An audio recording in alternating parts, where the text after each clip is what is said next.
3D 4D 5D ያሏቸው አመለካከቶች ምንድናቸው? ይሄንን ለምሳሌ በደንብ ባርከህ ካየኸው ከመረመርከው አስተሳሰብ ከ3D ትንሽ ከፍ ይላል፣ ኮንቲኒየም ይኖራል። ከዩኒቨርስ ጋር መገናኘት እንደሚቻል ነገር ነው። በመንፈሳዊ አይን ማየት እንደሚቻል ነው። እና 4D እንግዲህ በአጠቃላይ ከመናፍስት ጋር ለራሱ ሪያሊቲ ነው። መናፍስት ጋር እንደዚህ ዲል ታደርጋለህ ማለት ነው። መጥፎ መናፍስት ኃይል የሚወስዱ መናፍስት አሉ፣ ኃይል የሚሰጡ መናፍስት አሉ። እንደዚህ ለራሱ አድቬንቸር ነው ሂደቱ። ሙታን የሚሄዱበት ነው። ለምሳሌ እዛ ፍትሃት ሲደረግላቸው ለምሳሌ ወደ 5ኛ ዲ ወደ 5D ይሻገራሉ። በ6ኛ ሴንስ መታየት ከጀመርን የሚደበቅ ነገር አይኖርም ማለት ነው። ነውጡ፣ ግርግሩ፣ በሽታው መምጣቱ የሆነ ለውጥ እንዳለ ማመልከቻ ነው። ራሷ ምድሪቱ ወደዛ ለመሄድ እንደ ዋዜማ አካባቢ ነው ማለት እንችላለን። ትክክል። ጋሽ ጥላሁን ገሰሰ፣ ማህሙድ አህመድ ለምሳሌ እዚህ አካባቢ ዘፈን አላቸው።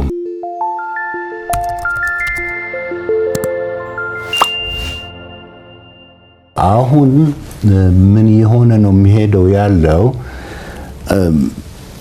አሁን እንኳን በቀላሉ እየተለመደ ስለሚሄድ ያለ 3D 4D 5D ታይፕ ኦፍ አዌርነስ የንቃት ደረጃዎች ዴቨሎፕ እያደረጉ ነው።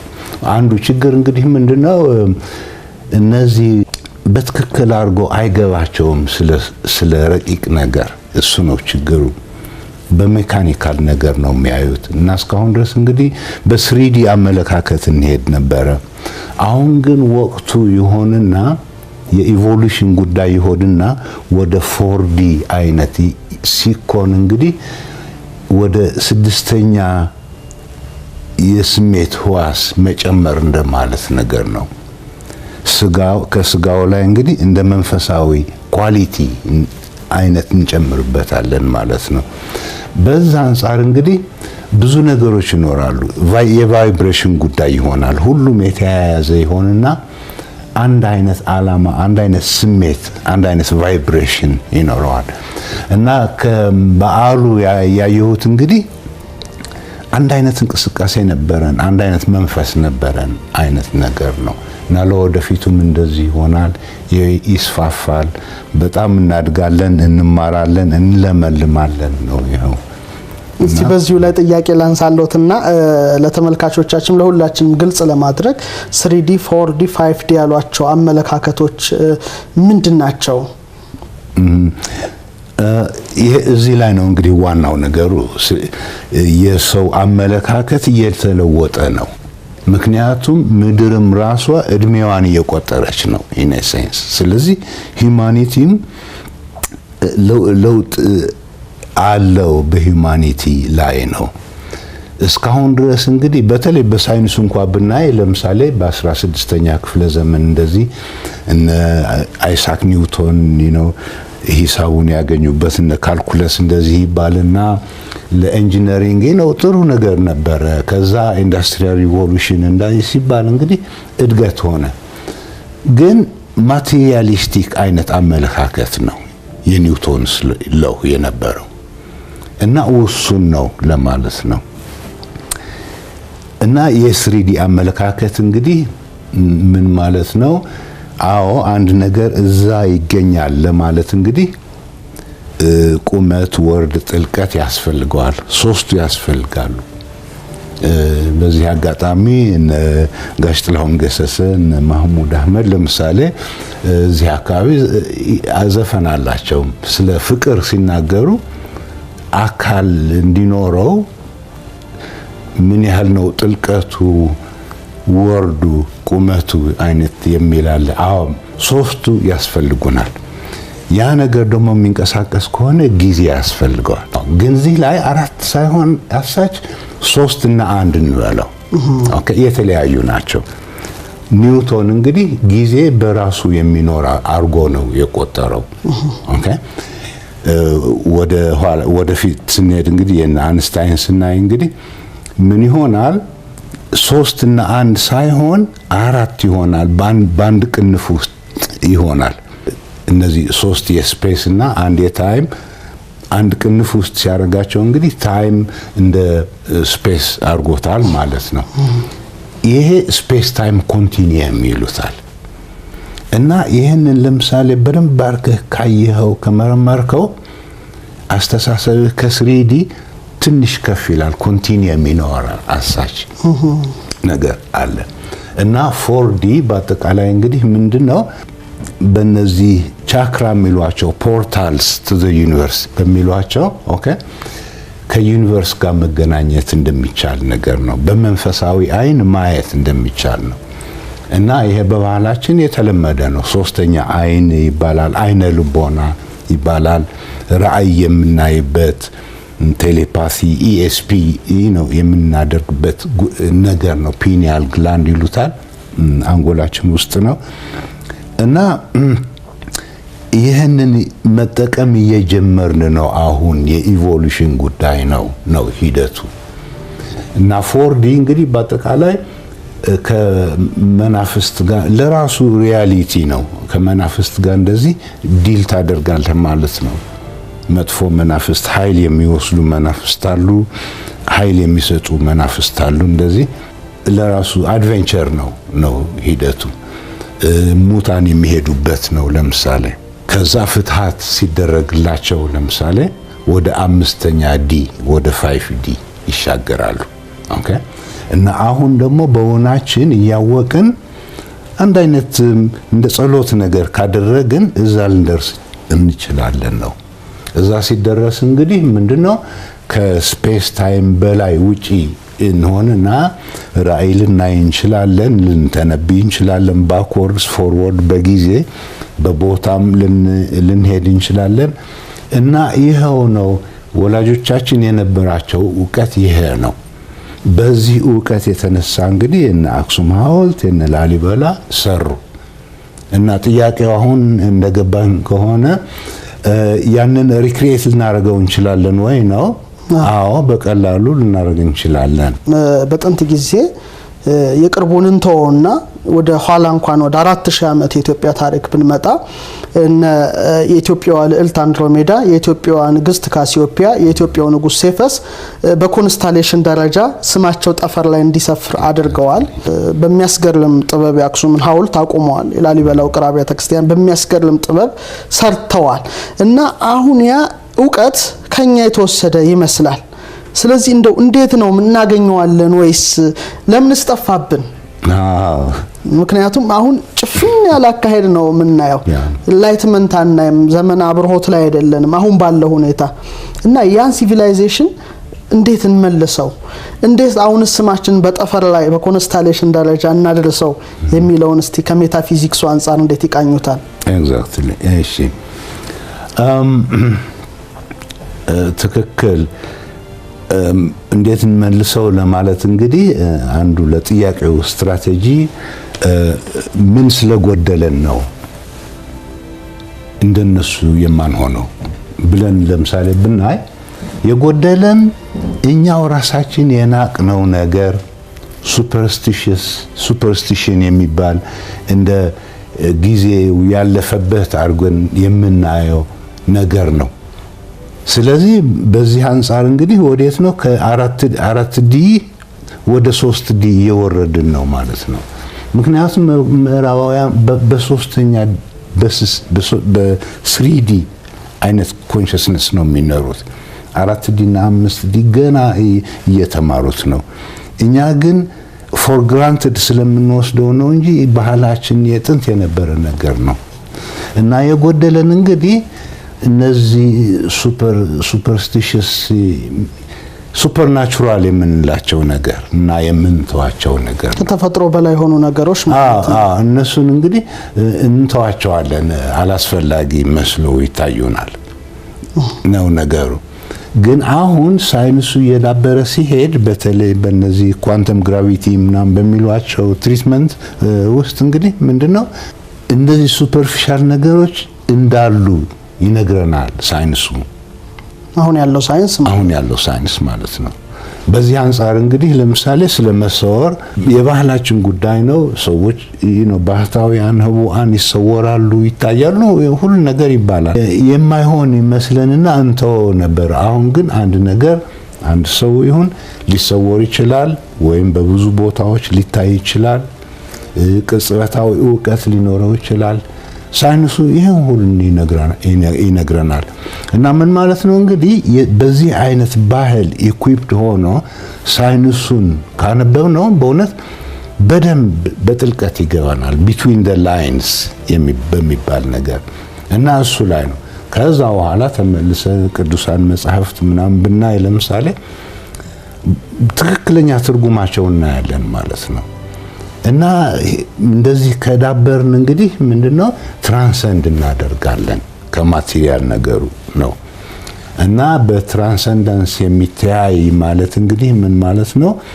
በመንፈስ የሚተያያል ማለት ነው፣ በአይን ብቻ ሳይሆን። እና በመንፈስ ከታየው እንግዲህ የምደብቀው ነገር አይኖርም ማለት ነው። አዎ በስድስተኛ ሴንስ መታየት ከጀመርን የሚደበቅ ነገር አይኖርም ማለት ነው። እና ዩኒቨርስ ያለኝ ነገር እፈጽማለሁ ማለት ነው። ሙስና አይኖርም ነው ሂደቱ። እና ይሄ በእርግጥ ምልክት እያየን ነው። ዓለማችን ወደዚህ እያመራች ነው። ካልሆነ ዙሪያችንን አሁን ብናይ ለምሳሌ በሰላማዊ ሰልፍ፣ በጦርነት በምናምን በጣም ተወጥሯል። ምንድነው? ለውጥ ስለሚያስፈልግ ነው። ምድርም እድሜዋን እየቆጠረች ነው። ስለዚህ ነውጡ፣ ግርግሩ፣ በሽታው ምናምኑ መምጣቱ የሆነ ለውጥ እንዳለ ማመልከቻ ነው። ራሷ ምድሪቱ ወደዛ ለመሄድ እንደ ዋዜማ አካባቢ ነው ማለት እንችላለን። ትክክል፣ እንደዛ ነው። እስቲ በደንብ ቢያብራሩት። እናያለን። ለምሳሌ ክላይማቲክ ቼንጅ የሚባል አለ። ይሄ ካርቦን ዳይኦክሳይድ ልቀት እንደዚህ ሲባል እንግዲህ እየባሰ ነው የሚሄድ የምናየው እንጂ እየቀነሰ አይደለም። የአውስትራሊያ ተጨምሮበት ለምሳሌ አሁን ደግሞ ሌላ ነገር እየሆነ ነው። ስንት ነገሮች አሉ ሪሊ። አዎ። እና እንድንታረም እንድንማር ነው ሂደቱ። እና ለዚህ ተዘጋጅተናል ወይ ነው? ካልሆነ በቅዱሳን መጻሕፍትም ተጽፏል፣ ብዙ እልቂት ይኖራል ነው ነገሩ። ኦኬ። ስለዚህ የኔ አባባል ምንድነው? ያ ዲዛስተር ካታስትሮፊ ከመምጣቱ በፊት ተዘጋጅተን እንጠብቅና ቢመጣብንም በላዩ ላይ እንሻገራለን ነው፣ ትራንሰንድ እናደርጋለን። አንድ ፈተና አንድ ወጀብ መጣ እንበል እና በሜታፊዚክስ ወይም እሱ የሚሉት በመመንጠቅ ወይም በመነጠቅ ወይም በ5D ውስጥ በመግባት 4D ውስጥ በመግባት እንዴት ይህን ነገር ማለፍ እንችላለን ይላሉ?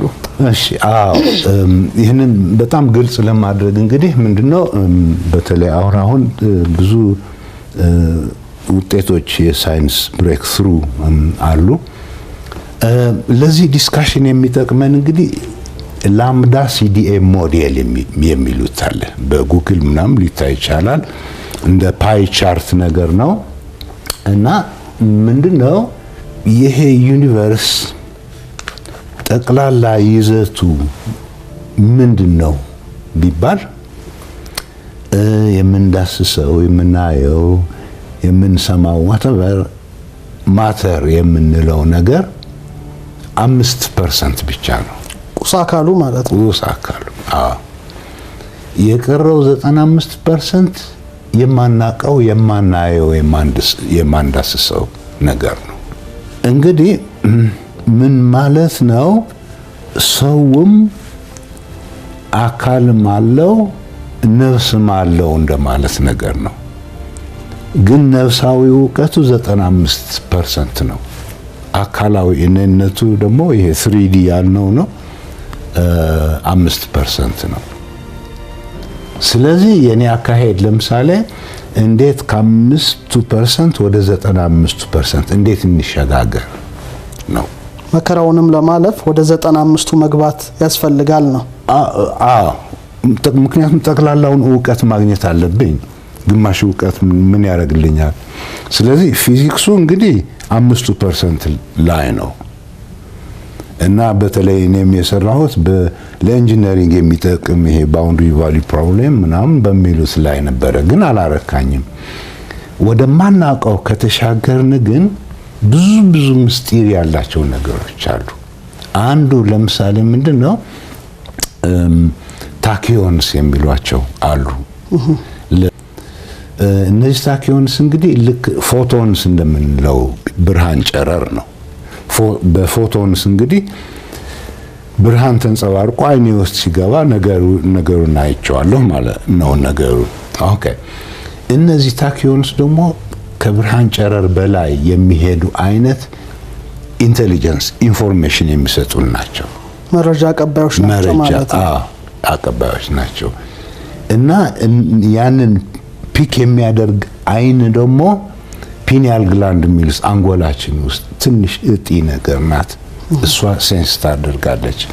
እዛ ፒኒያል ግላንድ ለምሳሌ ምንድነው ሮድስ ኤንድ ኮንስ የሚሏቸው የአይናችን ነገሮች አሉ።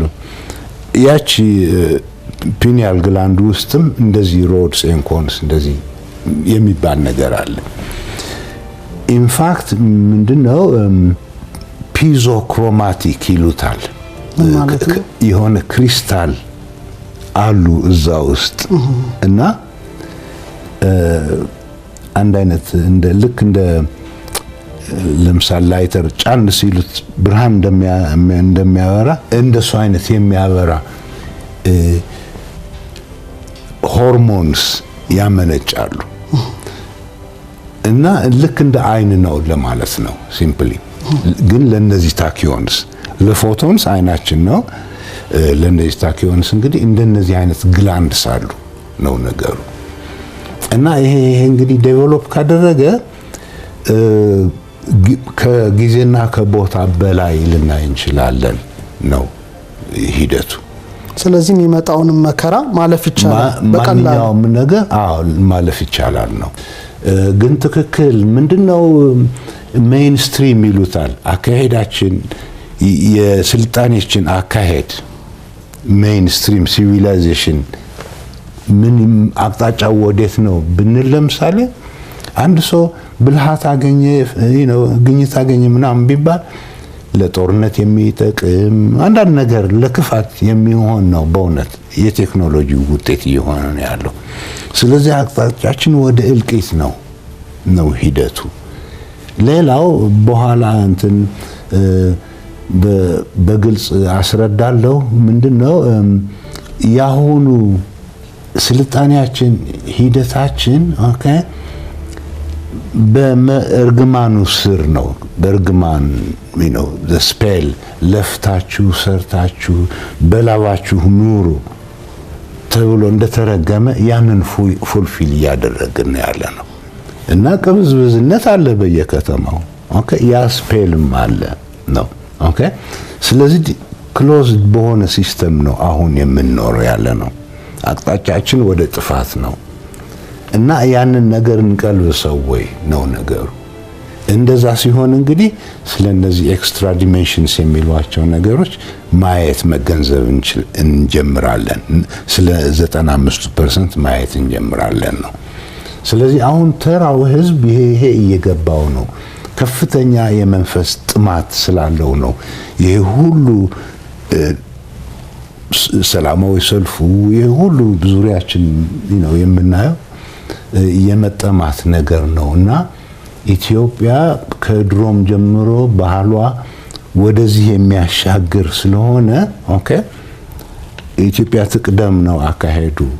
ምክንያቱም ሂደቱ ምንድነው 5 እና 95% በትክክል መገጣጠም ማለት ተዋህዶ ማለት ነው። ስጋንና ነፍስን በትክክል ማገናኘት ማለት አንድ ምስጢር ይሄኑ ነው። ለምሳሌ እና በዚህ ብንቀጥል ለምሳሌ ዓለምን ልናሳይ እንችላለን።